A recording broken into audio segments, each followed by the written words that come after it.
Breaking news. కూటమి ప్రభుత్వం ఎంతో ప్రతిష్టాత్మకంగా చేపట్టిన పెన్షన్ల పంపిణీలో కొందరు సచివాలయం స్టాఫ్ తమ చేతి వాటాన్ని ప్రదర్శిస్తున్నారు. నెలవారీ మామూళ్ల కోసం కకృతి పడుతున్నారు. కడప జిల్లా జమ్మలమడుగులో ఇంటింటికి పెన్షన్ల పంపిణీలో ఓ మహిళా స్టాఫ్ నిర్వాకం బయటపడింది. వృద్ధులకు పెన్షన్లు ఇచ్చేటప్పుడు వారి నుంచి 300 రూపాయలు దండుకుంటుంది.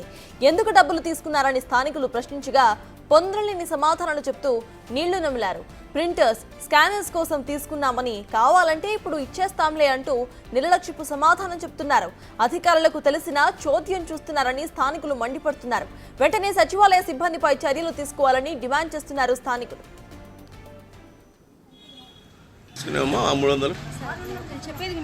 మీరు చెప్పండి ముందు ఎందుకు తీసుకున్నారు 300? అవన్నీ కాదమ్మా, మీరు డబ్బులు ఎందుకు తీసుకున్నారు?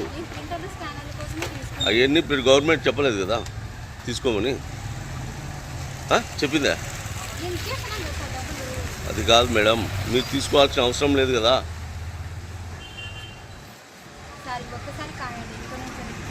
ఎవరమ్మా? భారతి. ఎవరు? ఏం పేరు? ఏం చేస్తారు ఆమె సచివాలయంలో? నేను మీరు తీసుకోకుంటే ఇప్పుడు ఇస్తాను, రేపు నెల వచ్చేటప్పుడు నాకు సంబంధం లేదు, బియ్యం కార్డు పింఛన్ పైన నాకు సంబంధం లేదు అంటాను. మాకు ఇంట్లో మొత్తం చెప్పి నేను పని చేస్తున్నాను మేడం, అన్ని వాళ్ళు పసుకొని చేస్తున్నాను. నేను చెప్పిన పెట్టుకొని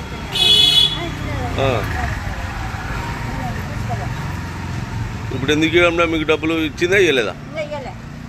ఏమనింది? మీతో ఏమని మాట్లాడింది? మీ వాళ్ళ దగ్గర 600 డబ్బులు తీసుకుందా? ఎవరమ్మా? భారతి. ఎవరు? ఏం పేరు? ఏం చేస్తారు ఆమె సచివాలయంలో? నేను మీరు తీసుకోకుంటే ఇప్పుడు ఇస్తాను, రేపు నెల వచ్చేటప్పుడు నాకు